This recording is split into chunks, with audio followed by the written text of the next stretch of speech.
A continuación vamos a proyectar un documental en este canal que hace tiempo que no se pone. El documental lleva por título "Así financió la mafia de Wall Street a los bolcheviques soviéticos". El audio es de un programa de una emisora de carácter cristiano que a veces hacía unos programas realmente magníficos y que tristemente pues ahora como unos 6 o 7 años desapareció.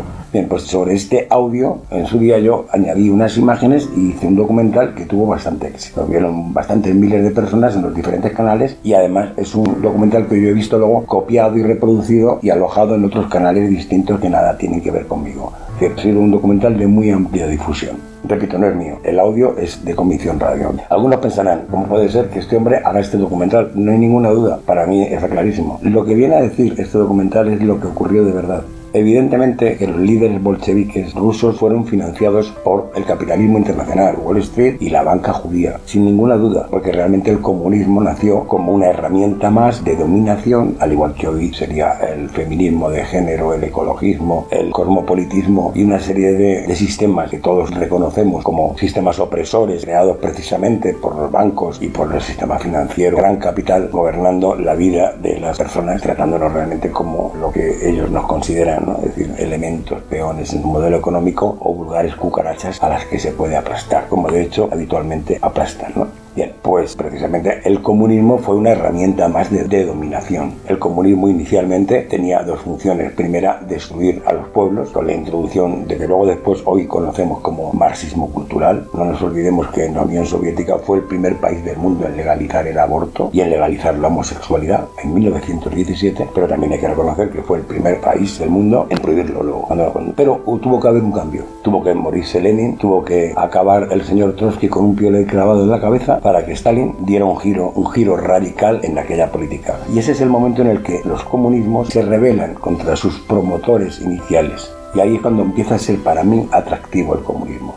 Este documental va a tratar sobre la primera época, sobre la época en la que estaba Lenin y Trotsky y Zinoviev, Bukharin y todos estos líderes, muchos de ellos gente muy inteligente, grandes intelectuales, preparando la revolución rusa mientras eran financiados por los banqueros de Wall Street.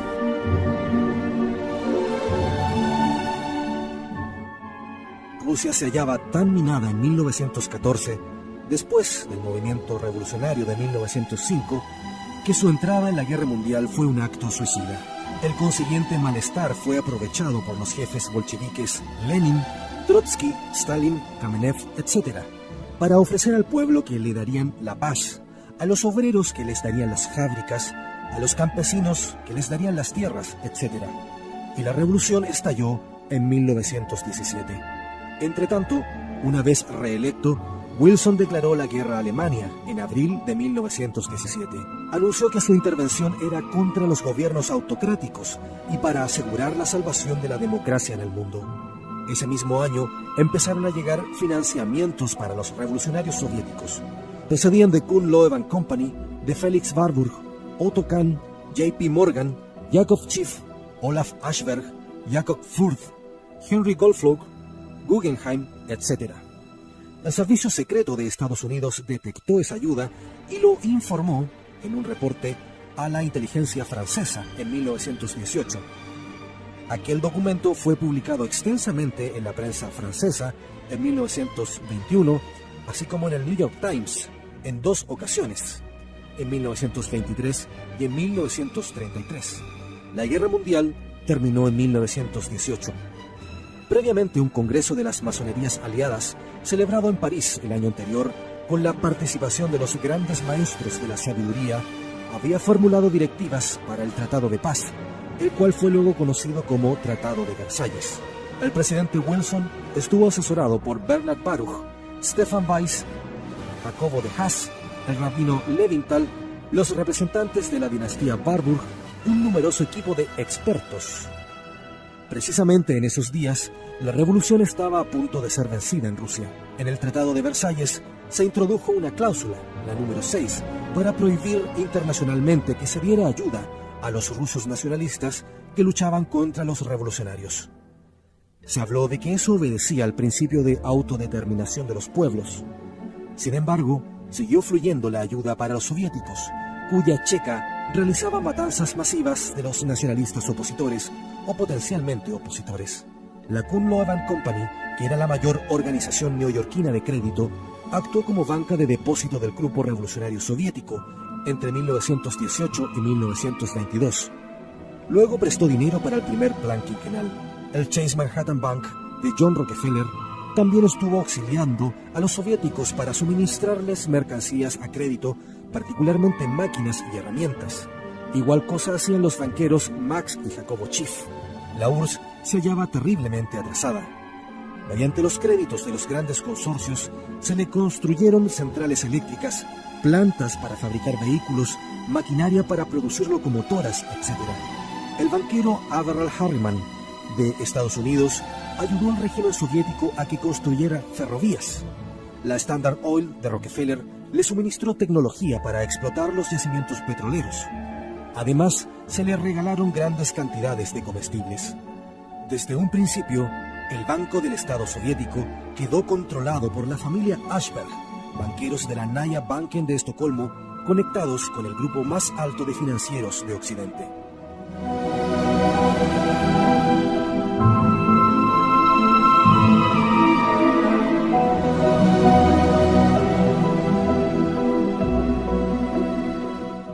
En cuanto a la ayuda financiera, la tiranía soviética no pagó la mayor parte. Los créditos fueron siendo absorbidos por la Federal Reserve Board de Estados Unidos, de tal manera que, en último término, la ayuda fue pagada por el contribuyente norteamericano. En realidad se trataba de una subvención. El magnate Walter Rathenau, de la industria alemana AEG, también auxilió a la URSS, montándole la primera fábrica de aviones, astilleros, instalaciones eléctricas, talleres para tanques de guerra, escuela de pilotos, etc. En resumen, los teorizantes comunistas del siglo pasado, Marx, Engels, Heine, etc., fueron patrocinados por los Rothschild. Más tarde, en 1917, los revolucionarios Lenin, Trotsky, Stalin, Kamenev, etc., fueron ayudados por otros magnates de Estados Unidos y Europa. Y a continuación, desde 1920 en adelante, esa ayuda continuó ininterrumpidamente.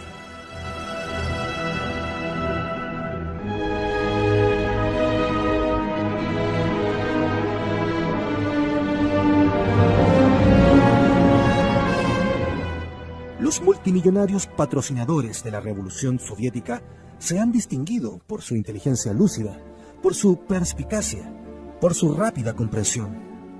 Todos ellos tienen vasta cultura, algunos son verdaderamente geniales, todos disponen de abundante información, han reunido colosales fortunas mediante ingenio y constancia. Puede entonces admitirse la hipótesis vulgar de que esos hombres han venido ayudando a la revolución porque son tontos.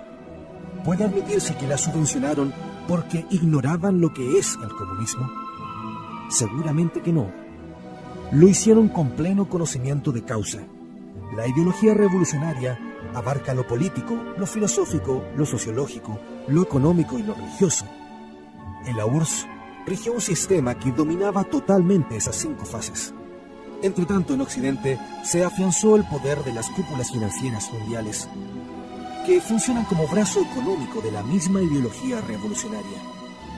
Es innegable que hoy ejerce cada día más influencia en los otros 4 campos: político, filosófico, sociológico y religioso, a través de múltiples organizaciones internacionales, ONG, universidades, etc., de influencia cultural.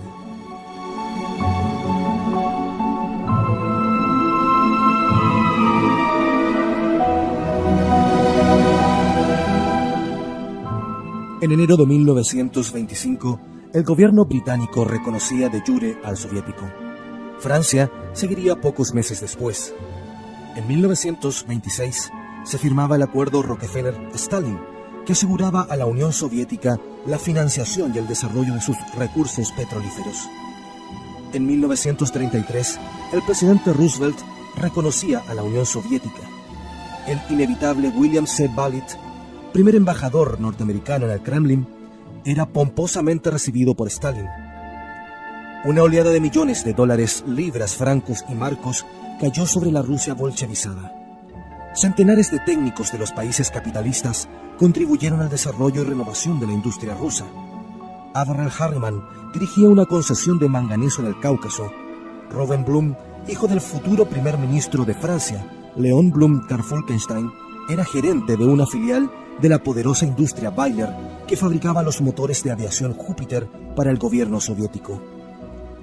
Walter Rathenau y su correligionario Heinemann hacían empréstito tras empréstito a la Unión Soviética, mientras, en su patria, Alemania, 6 millones de obreros permanecían en paro forzoso y las empresas privadas quebraban a millares. En París, los banqueros Ashberg y Kagan, alias Kaganovich, asociado gerente de la poderosa banca Seligman y compañía, facilitaban a través de sus numerosas relaciones e influencias la colocación de los empréstitos soviéticos en Francia. En 1935, un grupo de magnates de la industria y de la finanza francesas se desplazaba a Moscú para ampliar las relaciones comerciales con la Unión Soviética. René Mayer, Pierre Schweizgut, de la banca Mirabeau y compañía, y el rey de la electricidad, Ernest Mercier, formaban parte del séquito, mientras en el Senado, el barón Maurice de Rothschild abogaba por la ratificación del pacto franco-soviético. El conglomerado Vickers y Maxim continuaba sirviendo pedidos de armas y aviones para el Kremlin, tal como lo hacía con los revolucionarios bolcheviques en 1917. Todo este colosal apoyo continuó hasta la caída final de la Unión Soviética.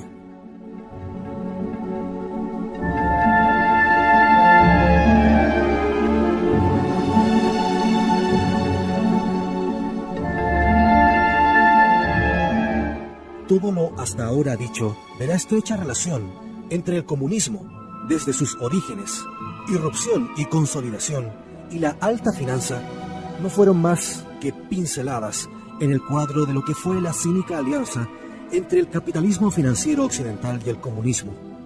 Dos sistemas falsamente opuestos, en realidad complementarios y obedientes a un mando común. Y así, mientras Stalin recibía fastuosamente en Moscú a Felix Warburg, un líder de Wall Street, poderoso representante de la Kuhn Loeb & Company y mentor de la Reserva Federal, una insidiosa campaña mundial de prensa, hecha de relatos objetivos y realistas, mantuvo psicológicamente al mundo civilizado para que aceptara la persistencia del régimen asesino de la Unión Soviética y todos sus émulos en el mundo, como algo perfectamente normal y conforme a la naturaleza de las cosas, incluso rodeándola de un cierto romanticismo juvenil revolucionario. ¿Cuál es la moral que detenta a un comunista cuando denuncia las injusticias del capitalismo, siendo su propia ideología y su irrupción histórica fruto en gran parte del mismo sistema de poder que dice combatir? Es decir, el comunismo no solo ofrece una historia abyectamente criminal, sino más aún se manifiesta como el sistema de dominación elegido por la élite anticristiana, masónica y mundialista durante todo el siglo XX y con rebrotes en el XXI. Después de esta evidencia, podríamos decir que los sueños igualitaristas de tantos incautos se acabaron bajo la vergüenza de ser lacayos del auténtico poder. Aquel que quiere un mundo deshumanizado, sin alma, sin la Iglesia, sin Cristo. Tras el fracaso del modelo de dominación soviético, la élite continúa su revolución anticristiana. El método es la seducción y la liberación. Es el neomarxismo deconstruccionista que envenena nuestras almas y secuestra nuestra razón.